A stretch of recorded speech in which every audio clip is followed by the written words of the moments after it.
Good morning Arunachal Pradesh. Good morning बोलने के लिए भी बहुत दुख के साथ मैं बोल रही हूँ। और वैसे हमारा नीसी कम्युनिटी का फेस्टिवल है न्योकुम यूलो, तो उसके लिए भी happy Nyokum to everybody, brothers and sisters of my clan Nyishi community. Festival का मौसम है और यहाँ पे मैं फेस्टिवल के खुशी मनाऊँ कि गम में अपने जो अरुणाचल प्रदेश में हमारा जो गांगकाक फैमिली है उनके साथ गम में डूब करके आंसू बहाऊं, कुछ समझ में नहीं आ रहा है। फिर भी मुझे बहुत ज़्यादा शौक लगा कि जो ब्रदर लेट तुमी गांगकाक जी, जिनका कभी कोई नाम तक जिक्र नहीं हुआ इस पूरे प्यास्को में, हमने कभी भी उनका नाम भी नहीं सुना और उनकी कोई इन्वॉल्वमेंट की कभी कोई चर्चा भी नहीं हुई।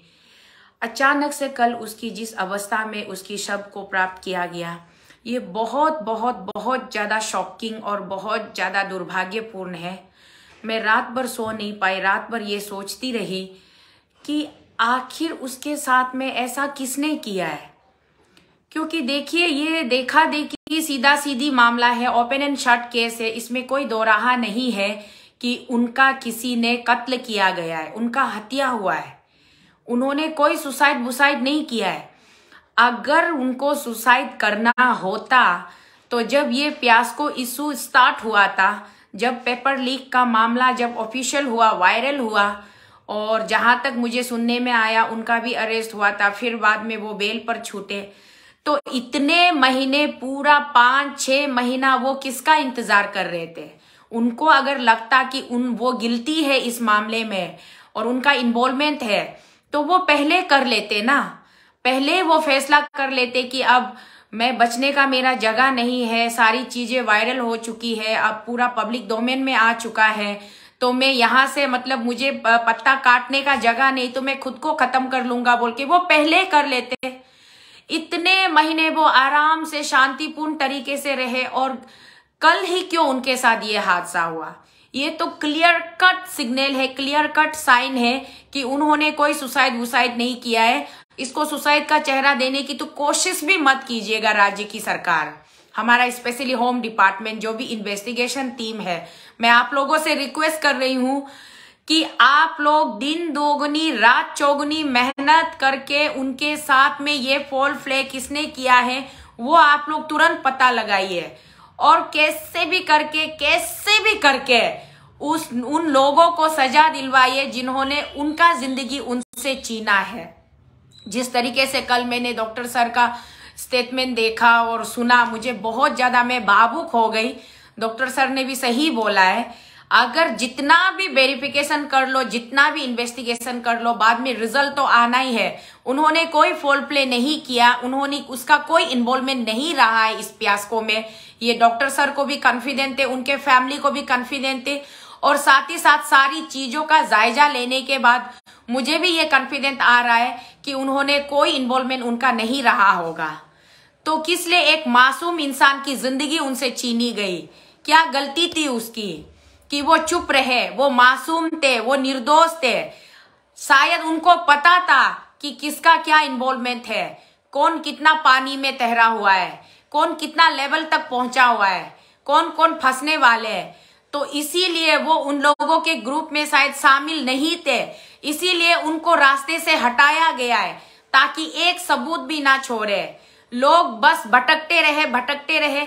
ये कौन सा तरीका है? झूठी आश्वासन।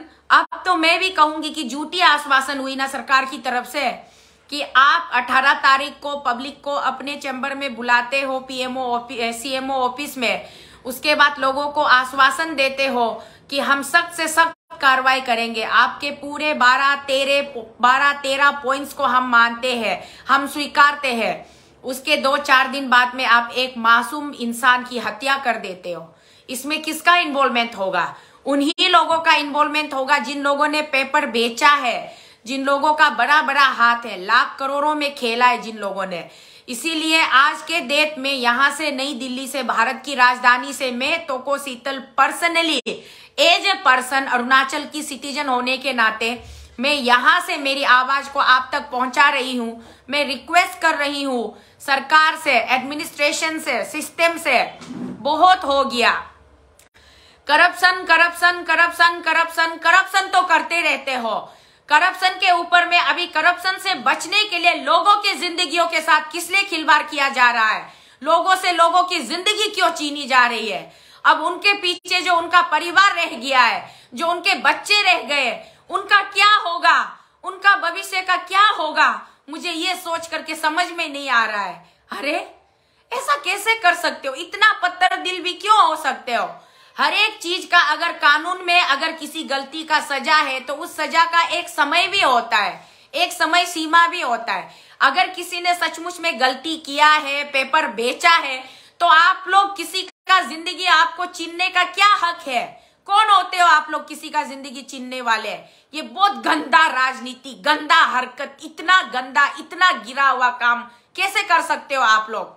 अरे हमारे बड़े भाई गंगकाक जी का क्या गलती था? उनका अगर गलती होता, जो लोग गलती करते हैं, जिनको लगता है कि मेरा बचने का कोई रास्ता नहीं है, वो 5 महीना इंतजार नहीं करते, 6 महीना इंतजार नहीं करते। इसमें तो कोई बायस होने की जगह ही नहीं है, कोई आर्गुमेंट का कोई पॉइंट ही नहीं बनता है कि वो शायद गलती रहे, उसका इन्वॉल्वमेंट रहा होगा, वो खुद गलती थे होंगे, इसीलिए वो चल करके उन्होंने अपनी जान दे दी। ये तो बिल्कुल ही इसका कोई लॉजिक ही नहीं बनता है, पॉइंट ही नहीं बनता है। अगर वो गलती होते और अगर वो इन्वॉल्व होते तो उनको इतना महीना इंतजार करने की कोई जरूरत नहीं थी। जो फैसला कल लिया गया, अगर एक तरीके से हम ये मान के चले कि ये फैसला उनका अपना था, तो वो 5 महीना पहले ले चुके होते, वो 5 महीना इंतजार नहीं करते। इसलिए ये क्लियर कट साइन है ये मर्डर का। और जिस तरीके से, जिस अवस्था में उनकी शब्द की प्राप्ति हुई है, उनके सामने, उनके पार्थिव शरीर के सामने 2 ब्लेड पाए गए हैं और उनकी नसें काटी गई है। उसके बाद में उनको पैर पे लटकाया गया है। इसका पूरा का पूरा स्ट्रिक्ट, इसका जल्दी से जल्दी, खाए बगैर पिए बगैर इसका इंक्वायरी होना चाहिए। इसका इंक्वायरी होकर के तथ्यों को पब्लिक के सामने रखना चाहिए। मुझे ऐसा अंदेशा हो रहा है कि ये एक शुरुआत है, पता नहीं और किन किन की जान लेने वाले हो आप लोग। शर्म नहीं लगता है आप लोगों को? एक तो स्टेट के फ्यूचर के साथ खिलवाड़ किया, सिस्टम का धज्जिया उड़ा दिया, एक अच्छा खासा जो सिस्टम होना चाहिए, सिस्टम का धज्जिया उड़ा दिया। और उसके बाद में अभी क्या कर रहे हो? खुद की गलती छुपाने के लिए, खुद को बचाने के लिए मासूम लोगों की जान लिए जा रहे हैं। कहां से कहां पहुंच रहे अरुणाचल प्रदेश? क्या से क्या होते जा रहा है? अरुणाचल के आम पब्लिक लोग, आप लोग देखिए, सुनिए, जागिए, सोचिए, ये क्या से क्या होते जा रहा है। आज हमारा एक ब्रदर का जिंदगी को, उनके सांसों को छीना गया है, उनको बहुत ही बेरहमी से उनका हत्या किया गया है। इस हत्या का जिम्मेदार कौन लेगा? कौन लेगा इस हत्या का जिम्मेदार? वही लोग इस हत्या का जिम्मेदार लेंगे जिन लोगों ने ये पूरा पेपर फियास्को किया है, जिन लोगों ने क्वेश्चन पेपर बेचा है, जिन लोगों ने नौकरी खरीद कर अंदर घुसा है। क्या ये नौटंकी लगा के रखे हुए हो? कुछ लोग आते हो, नल एंड वॉइड नहीं मानेंगे, ये नहीं मानेंगे, वो नहीं मानेंगे, बात करते हो। नल एंड वॉइड होने के बाद में किसी का अगर इन्वेस्टिगेशन स्ट्रिक्ट वे से होता है, किसी का कुछ भी इन्वॉल्वमेंट नहीं मिलता है, तो वो तो अपनी जगह सही रहेगी, तो उनको तो जस्टिस मिलेगा ना, उनको न्याय मिलेगा, उनका नौकरी छीनने का किसी को हक नहीं है। लेकिन जो अनफेयर मीन्स से घुसा है, उनको, उनका नौकरी क्यों रहेगा? किस लिए रहेगा?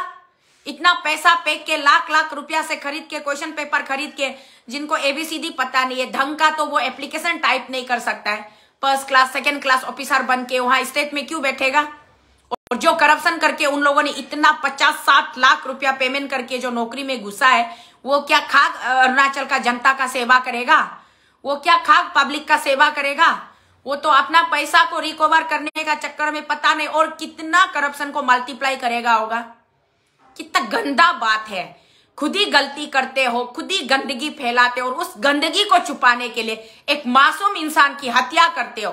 ये सरासर एक हत्या है, ये मर्डर है, इसमें कोई सुसाइड का एंगल नहीं बनता है। किस लिए 302 में एफआईआर रजिस्टर नहीं किया?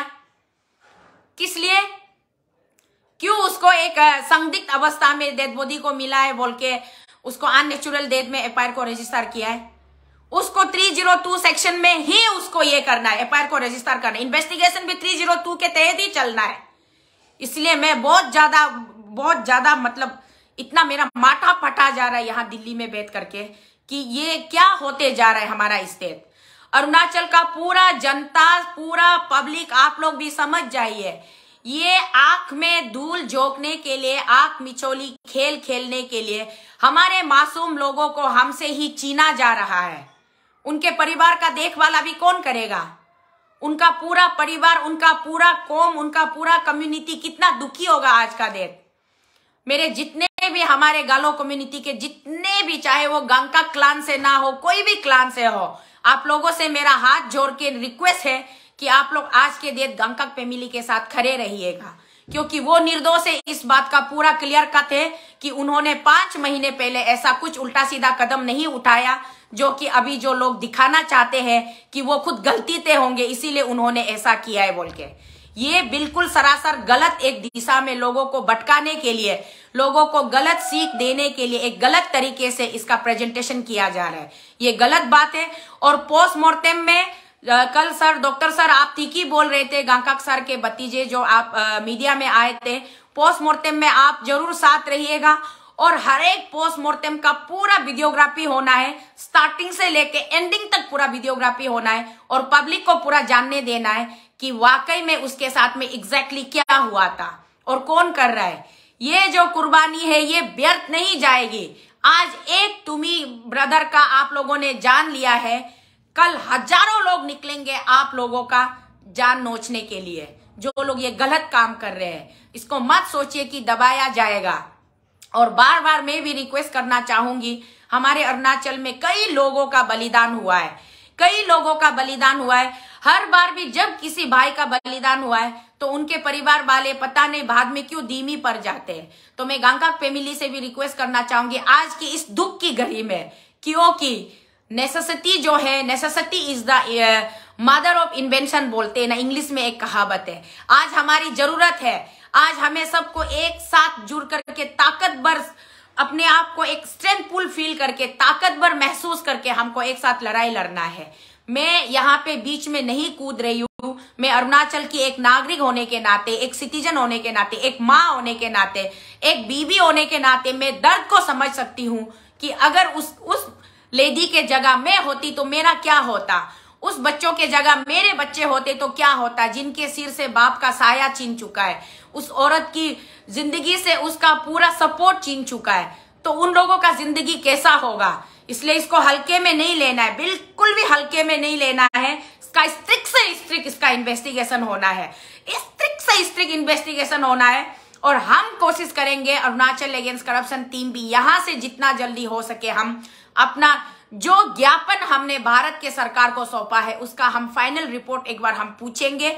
उसके बाद में वो जवाब दे ना दे, हम अरुणाचल आएंगे और इस केस को हम तब तक पीछा नहीं छोड़ेंगे जब तक इसका क्लीन एंड क्लियर इसका रिजल्ट सामने नहीं आता है, इसका मर्डरर को अरेस्ट नहीं होता है, कल्प्रिट को इसको नहीं पकड़ता है, उसको सख्त से सख्त सजा, उसको पब्लिक डोमेन में आईजी पार्क में उसको लटका देना चाहिए, फांसी पर लटका देना चाहिए। नहीं तो वो जो साउथ अफ्रीका वगैरह में, फॉरेन कंट्री में दिखाता है ना, वो रेपिस्ट को, मर्डरर को नंगा करके बांध के रख के उल्टा टांग के पब्लिक लोग उसको चंबुक मार मार के उसका स्पॉट डेथ कराता है ना, ऐसा कराना ये मर्डरर लोग को। ये मतलब क्या बोलेंगे इसको। मैं इस न्यूज चैनल के माध्यम से अपना मुंह गंदा नहीं करना चाहती, गंदी शब्द इस्तेमाल नहीं करना चाहती, मजबूर हूं मैं बाउंड्री में मैं कैद हूं, नहीं तो मेरे मुंह से इतने गंदे गंदे गाली निकलते। ऐसे भी आप लोग मुझे कहते हो बदतमीज है, लैंग्वेज नहीं है, ये नहीं है, वो नहीं है कहते हो, क्योंकि मैं सच्चाई को बोलती हूँ और सच्चाई को बोलने के लिए मुझे बहुत ज्यादा तमीजदार दिखाने की जरूरत नहीं है। अगर आप तमीज के दायरे में रह करके बात करते हो तो आप कभी भी दिल की बात नहीं कह पाओगी। आज मैं दिल से कह रही हूँ, मेरा सीना, दिल, कलेजा का अंदर से कलेजा फटा जा रहा है। क्या से क्या हो रहा है अरुणाचल प्रदेश में, इसको जल्दी से जल्दी इसको पकड़िए, within no time 24 hours के अंदर इसको पकड़िए। कौन सा दूर अलग जगह में हुआ है, पोमा के रास्ते में हुआ है ना, वो कैपिटल के अंदर में पड़ता है। सब कुछ पूरा गवर्नमेंट मशीनरी लगा दीजिए, इसको पकड़िए गवर्नमेंट। ये आपका सिरदर्दी है, गवर्नमेंट आपको इसको पकड़ना ही पड़ेगा, पकड़ना ही पड़ेगा। पकड़िए इसको, आप लोग पकड़ के सख्त से सख्त सजा दिलवाइए। अगर आपसे नहीं होता है तो पब्लिक के हाथ हवाला कर दीजिए, पब्लिक खुद इसका दंड क्या है पब्लिक खुद इसका डिसाइड करेगा। पब्लिक उसको क्या सजा देना है वो पब्लिक हम लोग डिसाइड करेंगे।